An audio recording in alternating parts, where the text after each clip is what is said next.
Eugene Jackson and Paul Gardner once ran benevolent operations out of East Palo Alto. Both called it quits in the past 4 months. The reason? Code violations. Jackson, once a renegade street kid, ran a free gym. His goal is to help troubled youth, train mixed martial artists, and provide space for the multi-ethnic Soul Brothers Motorcycle Club.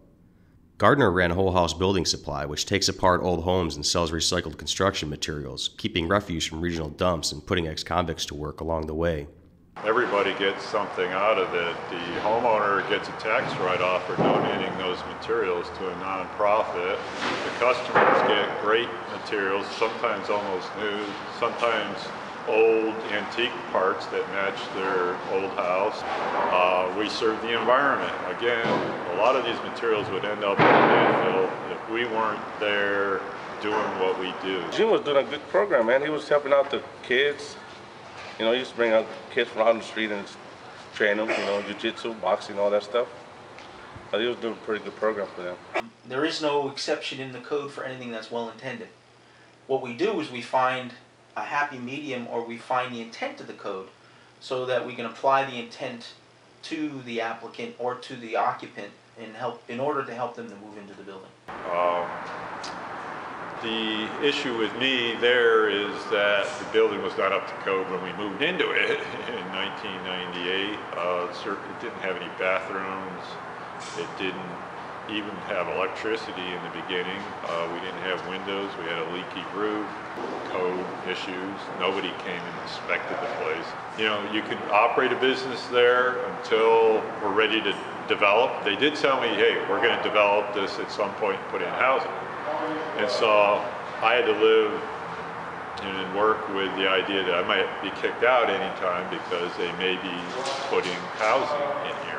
There was apparently some change, some sea change in terms of attitudes, and for some reason the issue of codes came to the forefront, and they said, well, you got to bring the place up to code, and it really didn't make economic sense for us. I mean, we were only renting to do it, and so we had to relocate, and we're now here at this new facility in San Mateo. I mean, right now I basically just left everything. I just left it. I mean, I'm probably almost 60 grand into that place, and it's just like, it's just total loss, and I just can't keep throwing good money after bad.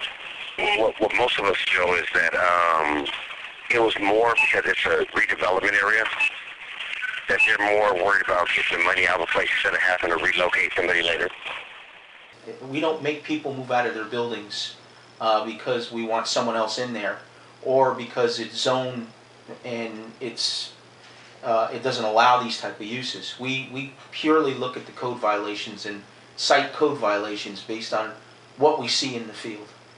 And so when we think about the requirements that are built in the code, it's to protect me, you, obviously the fire department, or any type of emergency personnel that go in the building, and obviously it protects the occupants too that are in the building. And so really that's what the codes do. They protect life safety, they protect the building somewhat, but really it's about the occupants within the building. Jackson shuttered his gym about 4 months ago and so far has no plans to reopen it in East Palo Alto, or any other city for that matter. The work that they were doing out there was just, I mean, the guy should have gotten a key to the city. Gardner moved Whole House to San Mateo and reopened the shop March 3rd. The customers loved, every single one of them loved the site in East Palo Alto. They loved the trees, they loved the location. It was right on the way over to Home Depot. People stopped at my place on the way over there. They stopped at my place on the way back. So it was really a great location. We're keeping our fingers crossed and hoping for the best. For Peninsula Press and the Stanford Graduate Program in Journalism, I'm Josh Hicks.